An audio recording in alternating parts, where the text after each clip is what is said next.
தமிழ் திரைப்படங்களின் சிறப்பு காட்சியை இந்தியா முழுவதும் ஒரே நேரத்தில் திரையிடுவதற்கு நடவடிக்கை எடுக்க வேண்டும் என திரையரங்கு உரிமையாளர்கள் தரப்பில் கோரிக்கை விடுக்கப்பட்டிருக்கிறது. தமிழகத்தில் காலை 9 மணிக்கும் மற்ற மாநிலங்களில் அதிகாலை 4 மணிக்கும் திரையிடப்படும் சிறப்பு காட்சியானது ஒரே நேரமாக மாற வேண்டும் என திரையரங்கு உரிமையாளர் சங்க தலைவர் திருப்பூர் சுப்பிரமணியன் கோரிக்கை விடுத்திருக்கிறார். இது குறித்த கூடுதல் விவரங்களோடு இணைகிறார் எமது செய்தியாளர் ரகுபதி. வணக்கம் ரகுபதி, உங்களிடம் இருக்கும் தகவல்களை சொல்லுங்க. வணக்கம். அதாவது திரையரங்கு உரிமையாளர் சங்க தலைவர் திருப்பூர் சுப்பிரமணியன் ஒரு ஆடியோ ஒன்றை பதிவிட்டிருக்கிறார். அந்த ஆடியோவில் சமீப காலமாக நாம் சந்திக்கும் சில முக்கிய சவால்களை பற்றி உங்களுடன் பகிர விரும்புகிறேன் என்று அந்த ஆடியோவில் குறிப்பிட்டிருக்கிறார். அதாவது தமிழ்நாட்டில் புதிய திரைப்படங்கள் காலை 9 மணிக்கு சிறப்பு காட்சிகள் திரையிடப்படுகின்றன. ஆனால் பிற மாநிலங்களில், குறிப்பாக கேரளா, கர்நாடகா போன்ற பகுதிகளில் அதிகாலை 4 மணி காட்சிகள் தொடங்குகின்றனர். இது தமிழ்நாட்டில் உள்ள திரையரங்குகள் மற்றும் நம்முடைய ரசிகர்கள் மீதான தாக்கத்தை ஏற்படுத்துகின்றது. எனவே இந்தியா முழுவதும் ஒரே நேரத்தில் காலை 9 மணிக்குள் தன் சிறப்பு காட்சிகள் திரையிட வேண்டும் என்று அதற்காக நடவடிக்கை எடுக்க வேண்டும் என்று ஒரு கோரிக்கையும் இதில் விடுத்திருக்கிறார். இது அனைத்து தயாரிப்பாளர்களுக்கும் ஒரு நியாயமான திட்டமாக இருக்கும் என்றும், திரையரங்குகளில் படங்கள் திரையிடுவதில் ஒரே விதமான நடைமுறைகள் இருந்தால் அது திரைத்துறையின் வளர்ச்சிக்கு நன்மையாக இருக்கும் என்றும் அதில் குறிப்பிட்டிருக்கிறார். மேலும் சமூக ஊடகங்களில், குறிப்பாக யூடியூப் மற்றும் பிற தளங்களில் விமர்சகர்கள் படங்களை வெளியான அதே நாளில் எதிர்மறையான விமர்சனங்களை பதிவிடுகிறார்கள். இது நடிகர்களை மற்றும் அந்த திரைப்படத்தில் வெகுவாக பாதிக்கின்றது. அதாவது ரசிகர்களை படம் பார்க்க விரும்பாதவர்களாக மாற்றிவிடுகிறது என்றும், உதாரணமாக சமீபத்தில் வெளியான கங்குவா படத்தை மாலை 4 மணிக்கு ஆட்சி பார்த்த ஒருவரின் விமர்சனத்தை முன்வைக்கின்றார். அவருக்கு படம் பிடிக்கவில்லை என்று நெகட்டிவ் விமர்சனங்களை கொடுக்கிறார். ஆனால் இந்த ரசிகர்கள் மத்தியில் அது பெரும் தாக்கத்தை ஏற்படுத்துகின்றது. சில முன்னணி இயக்குநர்கள் தயாரித்த படங்களும் ஆரம்பத்தில் எதிர்மறையான விமர்சனங்களால் பாதிக்கப்பட்டது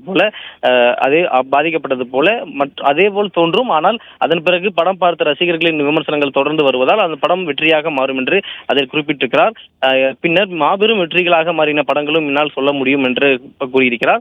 அப்படி இருக்கும் பொழுது இவர் காலையில் படம் பார்த்தவுடன் காதில் ரத்தம் வந்தது, காது தொங்குகிறது, வாயில் எல்லாத்தையும் அந்த வேர்டு சொல்கிறார் என்று அந்த விமர்சனத்தை குறிப்பிட்டிருக்கிறார்.